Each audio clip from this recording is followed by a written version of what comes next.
Hello and a very warm welcome to you. I'm Hayley Palmer. It's so good to have you on tonight's show because it is a very special show this evening. Yes, it's Hayley at the Hippodrome, and here's what happens.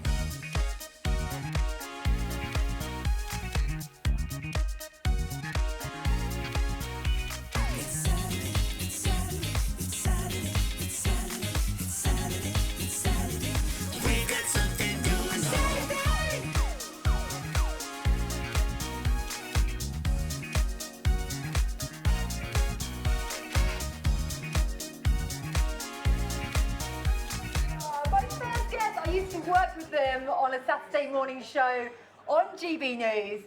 She's an MP for Tatton, and he recently received a knighthood. It's Esther McVey. How are you doing? Yeah. I think I should have got the knighthood for having to put up with him. That's not true, is it, Esther? No, it's not. She's a very lucky lady. Yeah. She is. So he keeps telling me. I say you just wore me down. I love you too. Now, we used to work together, didn't we, on GB News, and we just got on so well, in my opinion. Totally. You walked in, this bundle of joy, this zany blonde who loved showbiz, who loved musicals, and I thought, that's the lady to do our showbiz. Oh, Esther, I'll give you that $5 later. Yeah. I love it. It's gone up, it's gone up. Yeah. But we did have a great time, and you guys had a Saturday morning show that ran from 10 till 12. And myself and Aidan McGee, who's in the audience. We've got to stitch him up right now, haven't we? Aidan was a sports presenter, I was a showbiz presenter. So he says he was. I mean, it was very average reporting. He said he was a comedian, but he certainly wasn't that. That's true, that's true. But no, we did have the best of times, so that's kind of where we got to here. But I want to talk about you, Phil, because you weren't very well, were you? And I know you've made a remarkable recovery. I did. Last August, I had 2 heart attacks. But unfortunately, I didn't actually know I'd had the heart attack. That was the problem. So I was doing terrible damage to my heart. And eventually, Esther took me into A&E. I think I'm in the Guinness Book I don't of like that, the way you say eventually, like I was holding on, not taking him in. Oh, he'll have another one. No, I immediately took you in. She eventually took me after I broke out. And I think I'm in the Guinness Book of Records for the fastest seen person in A&E in history. And the trick, if you ever go to A&E, no matter what's up with you, if you've got an ingrowing toenail or something, just say to them, you've got chest pains and you can't breathe very well, and I guarantee you'll be seen within minutes. I was seen within minutes, and I thought they'd actually said to me, have you had a heart attack? And I said, no, I don't think so. No, they said, no, I'm not asking you, we're telling you you've had a heart attack. I was in for hospital for 4 weeks, had a genius surgeon. It was touch and go whether they could do anything for me or not, but fortunately had a genius surgeon who gave me a quadruple heart bypass in September, and I feel as good as new. I was going to say, you've made an incredible recovery, haven't you? And Esther was a good nurse. So she says. Well, I like to think so. And, you know, what Phil didn't say there, they didn't know if they could operate on him.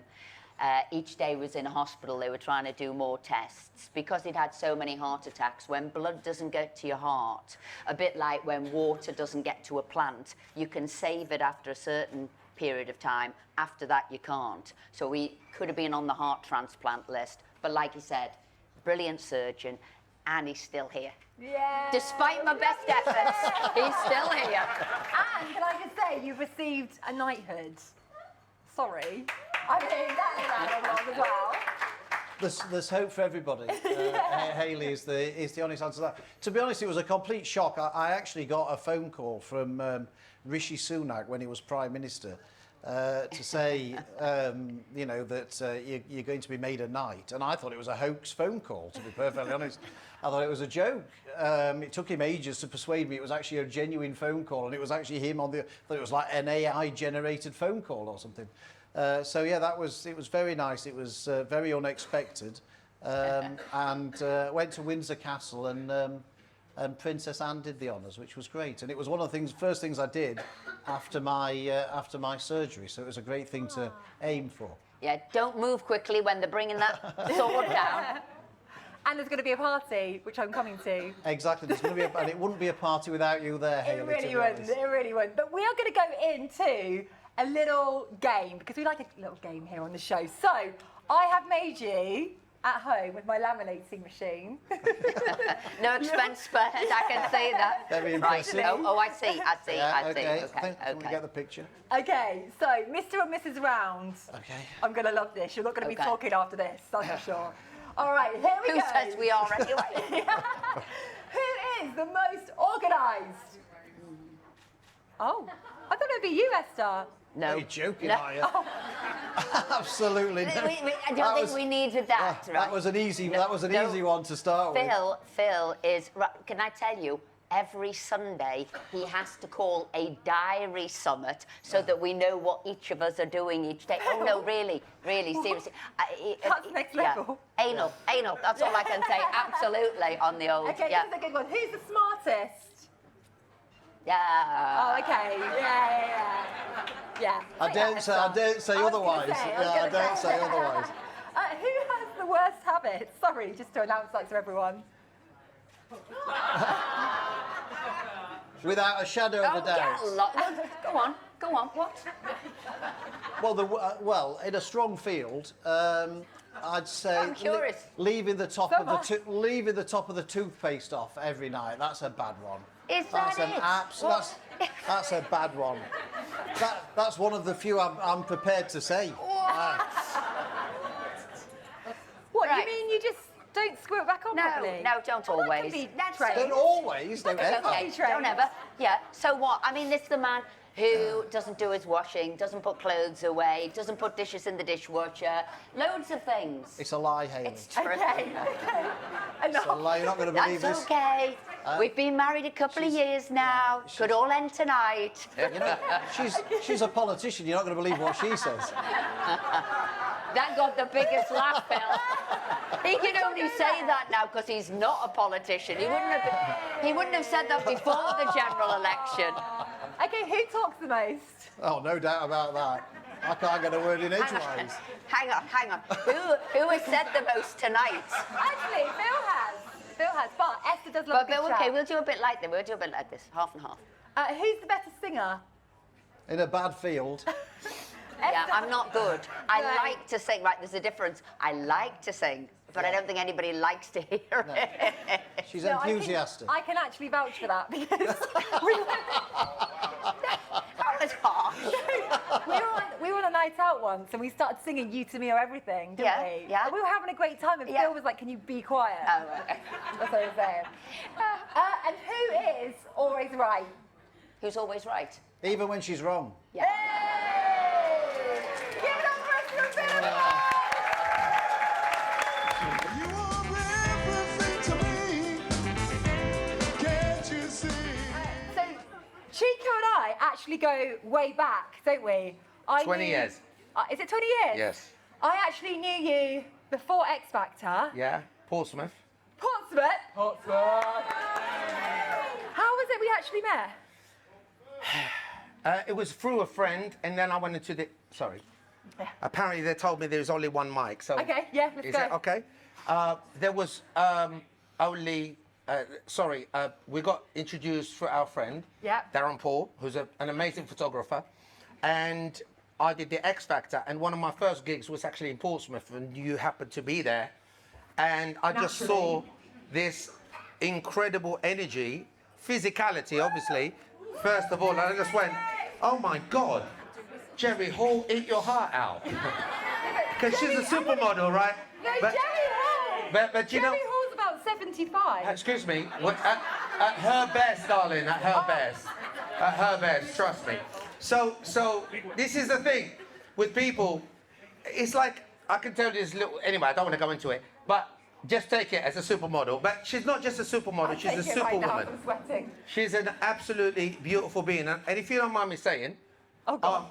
no, you ask all the questions, you show, and I will say what I have to say. What were you going to say? I was just going to say, I have known this young lady for 20 years, and she was like, I consider her a little sister. And the thing about her is there is only two people that I've met in my life, and they suffer from a condition called EH, that's excessive happiness. Oh, All right? And the other one is my friend, is my producer, his name is Danny Kirsch. In 20 years, every time I met this young lady, my heart smiles because she's consistent, she's real, and she's authentic. And that's why we're here. You wouldn't be here any other way. And I've seen your journey, and I've always believed in her, as she believed in me. Yeah. And she's here, and I promise you, and I'm going to say this right now, she will become the UK's treasure and sweetheart, because I think... And the reason I'm saying this, because now we are in the world or the time of truth. We are on the precipice of the greatest change in human history, and we cannot be lied to anymore, and we just want truth, and we just want realism, and we just want authenticity. And guess what? If those things are there, this is Hayley. This is it. Chico, thank you so much. That's all I want to say. Okay, I think we just end the whole show there then on that high note. I'll do some retreats. Chico, I want to talk to you about your fitness that you do, because Yeah. this has been incredibly successful. Yeah. Tell us about that. So basically, to cut a long story short, made a lot of money on the X Factor because I was touring and whatnot. And thank God. Hey, what? This is the good thing. You don't have to be a winner to be a winner. Just, I want you to know that. All right, because if you got your niche, I was the performer. I was the one that was getting the gigs. Yeah, you can have somebody who can sing like Stevie Wonder, but people want to be entertained. And I was that one, and I filled that spot. Anyhow, invested in Dubai just before the crash. My wife, bless her, she just wants whatever's good for me. She wants it for everyone else. So they're all invested. But it was kind of called off-plan. I'm not going to go into it. Anyway, cut a long story short, I got conned out of all my life savings because I also, the people that lost their money, I said, I'm going to give you all their money and consolidated it into a villa. And I got conned out of all of it. At 2011, it was either commit murder or what I always say. Every time a disappointment happens in my life, I go, you've obviously got a bigger plan for me. Yeah. If you feel that, tell me. If you believe in the universe and manifestation, yeah. So that brought about the brands, which was dance, combat, hit, yoga, meditation. And it was a voiceless voice that said, do what you love and love what you do. And I was like, yes. Okay.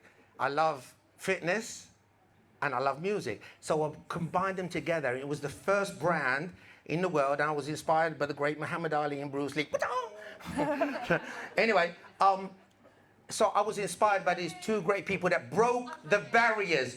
They transcend. It's about transcending sport. It's about becoming no title. It becomes, I am a human being and living in the heart and sharing whatever you've been given from that universal energy as a gift and share it with those who need it. And that's what's important. And that's what she's doing right now. And that's hopefully what you will do. Anyhow, cut a long story short, we cut it all down and I lost everything. We started that and we started Who Breath Retreats, which as COVID happened. Look, I have both sides of the story, okay? My greatest regret is to see the ones that are suffering right now because of that decision or coerced into it. However, because of the mental illness, and especially in our world, lost 10 people. Some of them you may even know. Yeah, no. Just lost their lives, took their lives, and it's men under 50. And guys, can I just tell you something? It's okay not to be okay. You just gotta pick up the phone and realize there is light at the end of the tunnel. Please, contact me, contact Hayley, that will get in touch. There is always someone that loves you and life is worth living. So I just want you to know, please, please, please, if you have fallen out with anybody over any stupid things, they're probably sitting there, they'll have the courage to pick the phone to talk to you. Pick up the phone tomorrow and go, for whatever it's worth, all our differences, I love you and I want you to be here. That's all you need to do. Because that changes life. We need a Chico chat every day. We need that inspirational chat every day with you. Do you know what? I think we should have a podcast, me and you. Very I think it'll be inspirational. great. Very inspirational. But anyway, we've started this retreats in Bali, Thailand, Portugal. Now we've added Cyprus. Different. Please get in touch if you want to come. Just leave the world behind and come and spend some time with me. I would love to host you, and it'd be an Nicola, honour. Yeah. Sign Nicola up. Yeah, Brilliant. that's it. Chico, I think we are inspired. We have had a good dance, and thank you so much. Can I just say something that I've not said to people? May I just have your attention? On 999, I was giving a talk, a spiritual talk. It was in Trafalgar Square, and I was in the train, and I said, please connect something in my heart that I can say to somebody, to these people. And this is what was inspired. It says, let consciousness be your God. Let love be your religion. Let every breath be a prayer. Let the truth be your guide. Let humility be your garb. Let compassion be your nature. Let nature be your friend. Let hate be your enemy. Let humanity be your family. And let your actions speak for eternity. Oh, God give bless it up you. for Chico, everybody! What time is it? It's the fantastic Francine Lewis, everyone! Woo! We got dance, we got dance, we got dance! Woo! Here, let's go for the drop! Woo! Oh! Come on, Francine! Can you imagine doing that on ice? Can you just imagine Well, it? of course I Honestly, can. Vanessa, you are amazing, and I hope you and Dan win. Oh, I really do. I've got to hope Annette and Anton win. Sorry. We went together, didn't we, to watch Dancing on Ice? Was it 2 weeks ago? Yeah. So you were absolutely incredible. Yeah, we've got the Dancing on Ice professionals in today, everyone. So if you stick around for the after party, we might try some lifts. And stuff, you know, let's see what happens. But Francine, it is so good to have you here because we've been friends for a while. And I love Britain's Got Talent. Aw. And I remember you on there, and just every single person you just nail, including myself. Like, I have seen you do a Hayley Palmer impression, Maybe and at the it's end. worryingly really good. So she can do anyone. But where did you get that talent from? Do you know what? I started doing impressions when I was 6 years old. It was like, before I could, talk, I think I was just other people all the time. And a lot of people thought, well, I guess a lot of people did think if they're, slightly younger, that I came from Britain's Got Talent. But I actually did a show in the late 90s called The Big Big Talent Show with Jonathan Ross. And that's where I started out. And then I did shows like with Esther McVey, we did Five's Company. And Where did you guys meet? We met on a show called Five's Company for Channel 5 that we did. Esther was a presenter, and I used to come in and give all the soap news, whatever was going on in the soaps. Okay. I would do, from Coronation Street, without servants. And I say, a bit of dark powder, my next is tonight. Oh, just the thoughts give me terrible migraine, cause my eyes are playing up. Oh, so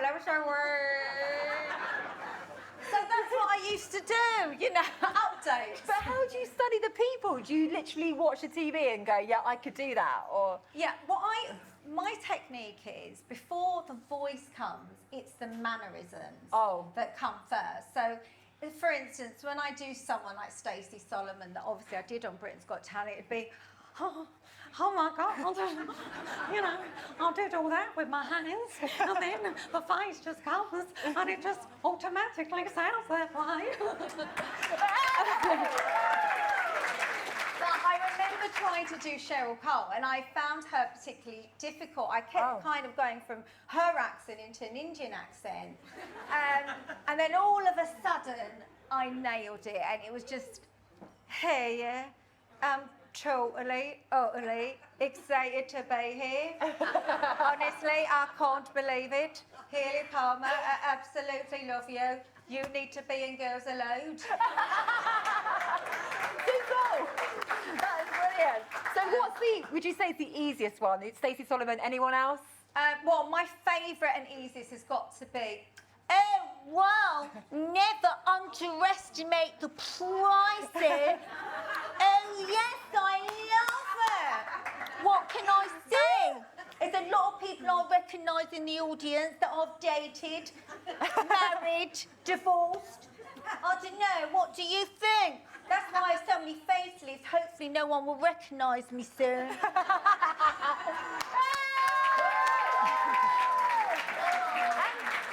Is there any celebrities that you've met, that you've impersonated, that have gone, actually, we're not happy with that? Definitely. Well, I tell you something. A lot of the times I go to events, I hide. And I recently did this because I love my reality TV. And I do love, has anyone seen the Mummy Diaries, you know, with Billy Fairs and Greg Shepherd? I love it, but I do all the impressions. And I don't think Billy takes it very well because I do her mum as well. So when I saw her recently, I literally hid because I don't know why she gets upset, but this is her. Oh, so lovely. Oh, I've got Margot now. Lately enough. What do you think, Mum? Oh, yeah, they're amazing. Oh, I love them, they're amazing. Okay, yes, she's not happy with that. She's not happy. Right, She's okay. well, because I had a doll I was using and I spray tanned her as her little girl, and I Right. think she took a bit of offence to it. Maybe I went a bit too far with it, but yeah. And is there any celebrities that have gone, oh my God, that's absolutely brilliant? Well, I tell you, one celebrity that absolutely loved me taking her off was Barbara Windsor, the late Barbara Windsor, who was the nicest, most wonderful person.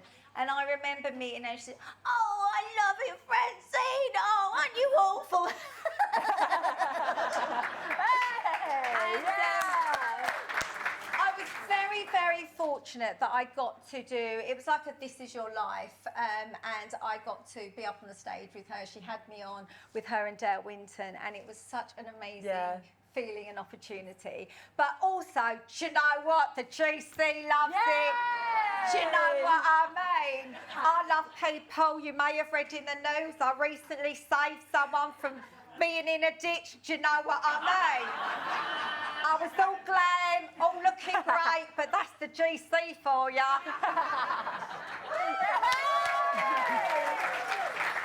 And is there anybody that you want to take off that is a work in progress, just so we all know? I just find Amanda Holden really hard.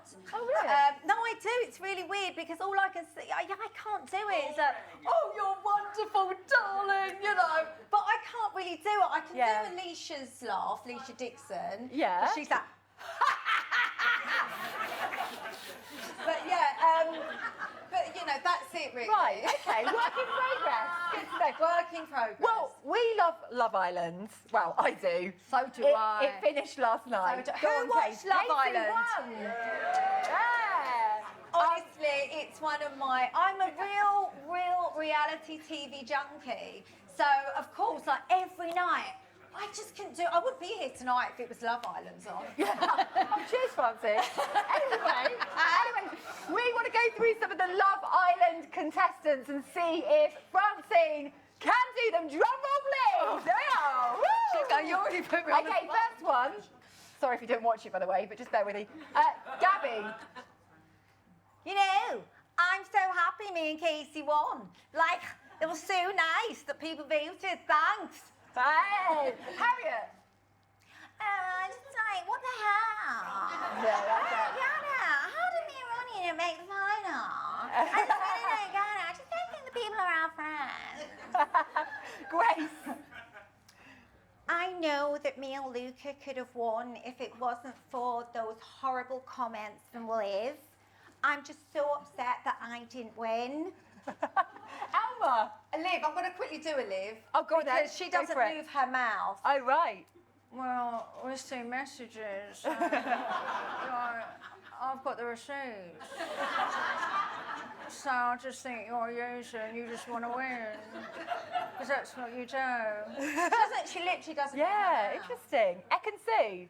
I can say, me and Curtis, my man, I'm just so happy we got to the finals after the whole Elma incident. Honestly, I've named her Jelma. I just think it's really out of order, Shami. It's really mugging. I don't understand it. Like, I should have won and I don't think she was right. Like, and that Curtis is so patronising the way he talks all the time. It just gets on my nerves. Give it up for Francine, everyone! Yes. So crazy right now. All right, so give it up for the brilliant John Altman, everyone! Thank you very much. This week is EastEnders' 40th anniversary. Talk us through those last sort of scenes that you played in EastEnders, John. Well, I don't know if anybody remembers, Nick died in a squat, and a burnt-out squat, and his ma, Dot, was there, kind of nursing him, and she could have got an ambulance because he'd taken some really bad heroin. And am I a bit far forward here? Hang on a minute. Absolutely You fine. seem to be. You make Am I yourself okay? behind. Okay, Yeah. you seem a bit far back there. Okay, all right. Yeah, so she could have saved his life, but for once, I think Dot had quite enough, and yeah, he passed away having apologised for how bad he'd been, and it was all very emotional. Actually, it was emotional actually doing the scene and also on set. And one of the ladies who was I think she was the assistant director. She said, I've told myself I'll never get upset or emotional when I'm doing this programme because there's a lot of it going on every week. And she actually said that, but you guys, you made me cry today.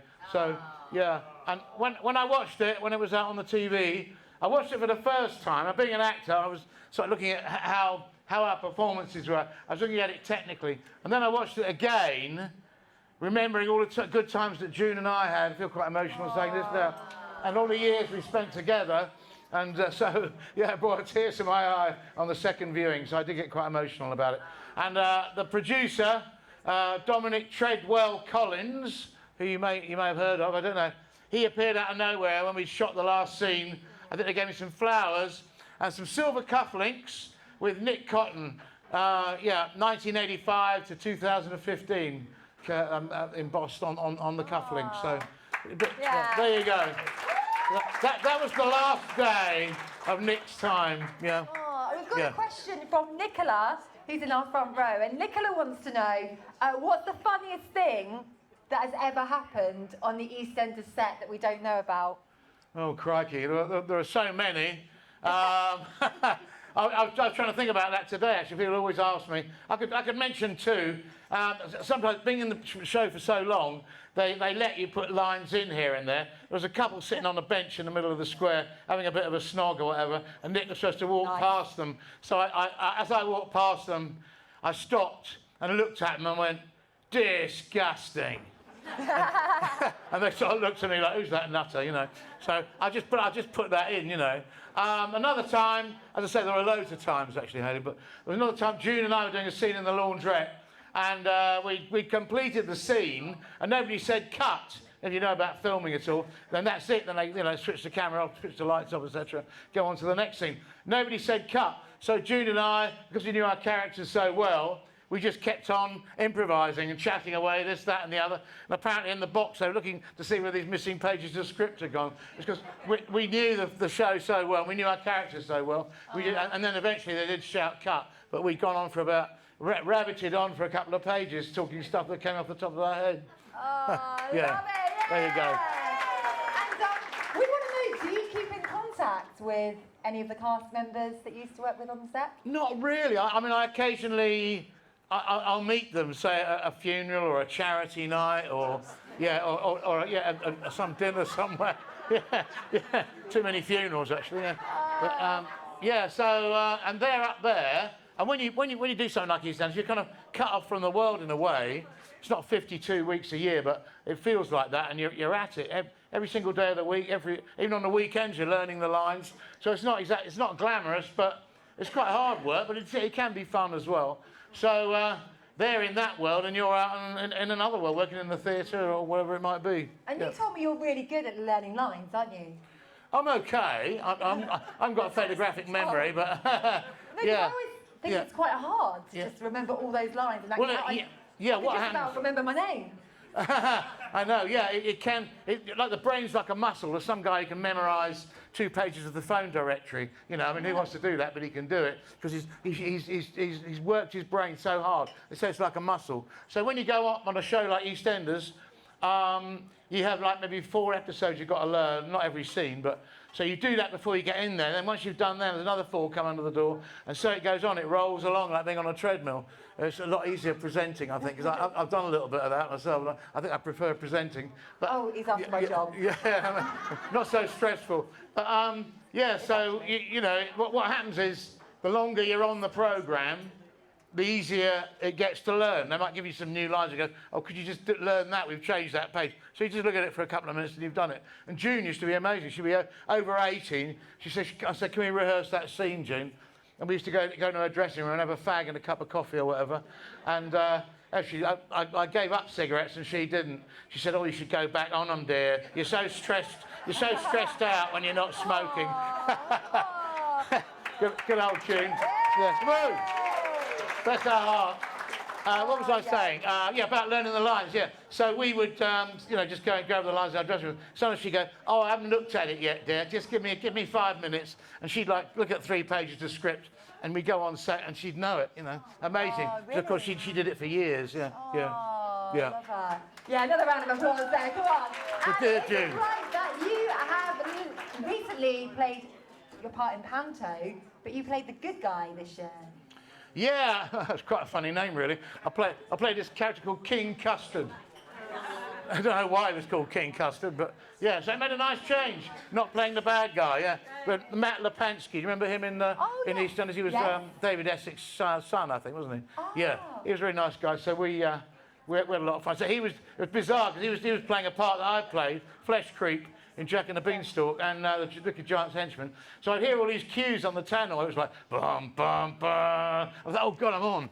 Oh, but I wasn't on because I wasn't playing the part. But I got so, I still had the, just demolishing the set here, Hayley. That's all right, John. You just go for it. It's the end of the night, don't worry. Why not? And we've got another question from one of our audience members that wants to remain anonymous. Yeah. And she says, are you single, John?